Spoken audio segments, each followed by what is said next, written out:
زمانہ قدیم کی ایک پریوں بھری ریاست میں شہزادی لمیا اپنے محل کے کمرے کے وسط میں بیٹھی تھی۔ اس کے سامنے نرم نیلے مکھمل پر رکھا ہوا جواہرات کا ڈبہ کھلا پڑا تھا۔ اس کے پر ہلکی روشنی چھوڑ رہے تھے جو کمرے کے ہر کونے میں خواب جیسا سما بنا رہی تھی۔ باہر شام اتر رہی تھی مگر اندر لمیا کی اپنی روشنی جیسے دیواروں پر قصے لکھ رہی تھی۔ وہ آہستہ آہستہ زیورات نکالتی، نیلم کے ہار، زمرد کی مالا، سنہری کنگن، یاقوت کے جھمکے، ہر چیز چمکتی تھی مگر لمیا کے چہرے پر کوئی چمک نہیں تھی۔ وہ خود سے بولی، نہیں، یہ سب نہیں، میں شادی اسی سے کروں گی جو مجھے ایسی ہیرا نگینا والی انگوٹھی لائے گا جس میں دل کو چھو لینے والا جادو ہو۔ لمیا نے ایک انگلٹھی اٹھا کر روشنی میں دیکھی مگر دل بے قرار رہا۔ اس کی خواہش پکی ہو چکی تھی، اس کی روشنی مدھم پڑ گئی۔ کاویہ، اس کی روح بھی اس اداسی میں شامل ہو گئی۔ یہ بات ماحول کی خادماؤں سے ہوتی ہوئی باغ تک پہنچی، پھر دریا کنارے بیٹھی پریوں تک اور آخر کار انسانوں کی دنیا میں شہزادہ ریان تک۔ ریان نے یہ بات سنی تو حیران ضرور ہوا مگر پریشان نہیں۔ وہ جانتا تھا لمیا عام پری نہیں اور اس کی خواہش بالکل غیر معمولی۔ ریان نے سوچا، اگر اس کی خوشی اسی میں ہے تو میں وہ ہیرا ضرور لاؤں گا۔ اس رات سب محل سو رہا تھا مگر ریان کی آنکھوں میں نیند نہیں تھی۔ اس نے اپنی تلوار، گھوڑا اور سامان لیا اور بغیر کسی کو بتائے سفر پر روانہ ہو گیا۔ 3 دن جنگلات، اندھی وادیوں، اجنبی آوازوں اور مخلوقات سے لڑتا رہا۔ کئی بار درختوں نے راستہ بند کیا، کئی بار زمین نے قدم روکنے کی کوشش کی مگر وہ نہ رکا۔ اس کے دل میں صرف ایک ہی آواز تھی، لمیا۔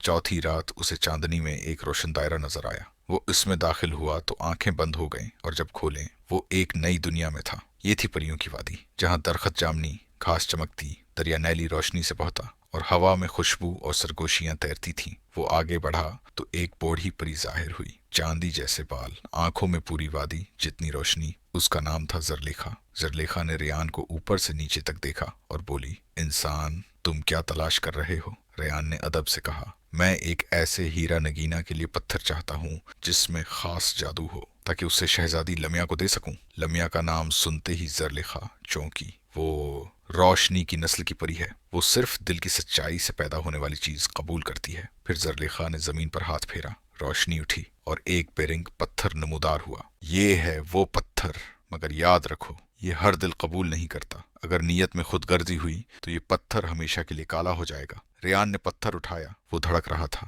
وہ زرلیخا کا شکریہ ادا کر کے واپس چل پڑا۔ اب راستے پہلے کے مقابلے میں خود بخود آسان ہونے لگے، جیسے پوری وادی چاہتی ہو کہ وہ وقت پر پہنچے۔ ادھر محل میں لمیا کئی دنوں سے بے چین تھا۔ اسے خوابوں میں جنگل کی آوازیں، پتھر کی دھڑکن، روشنی کی جھلکیاں دکھتی تھیں۔ آخر کار ریان واپس آیا۔ اس نے پتھر کو اپنے کمرے میں رکھا، آنکھیں بند کیں اور دل سے کہا، میں چاہتا ہوں لمیا خوش رہے، چاہے وہ میرے ساتھ ہو یا نہ ہو۔ پتھر گرم ہوا، چمکا اور لمحوں میں خالص سفید ہیرا بن گیا۔ پھر وہ خود بخود ایک ہیرا نگینا والی انگوٹھی میں تبدیل ہو گیا۔ اگلی صبح ریان باغ میں گیا جہاں لمیا پھولوں کے درمیان بیٹھی تھی۔ اس کے پر نیلی لہروں کی طرح ہل رہے تھے۔ ریان نے انگوٹھی بڑھائی، لمیا نے پکڑی، آنکھیں بند کیں اور پھر کہا، یہ جادو مختلف ہے، یہ زیور نہیں، دل کی روشنی ہے۔ ریان نے آہستہ سے کہا، یہ میرے دل کی سچائی ہے۔ لمیا کی آنکھیں نم ہو گئیں۔ اسی لمحے ہوا کانپی، ایک سیاہ سایہ ابھرا، پریوں کی دنیا کا کھویا ہوا وجود۔ اس کا نام تھا دجہان۔ وہ غرایا، وہ پتھر، وہ انگوٹھی میری نسل کی طاقت تھی، اسے انسان کو دینے کی سزا ہے۔ لمیا نے اپنے پر پھیلائے،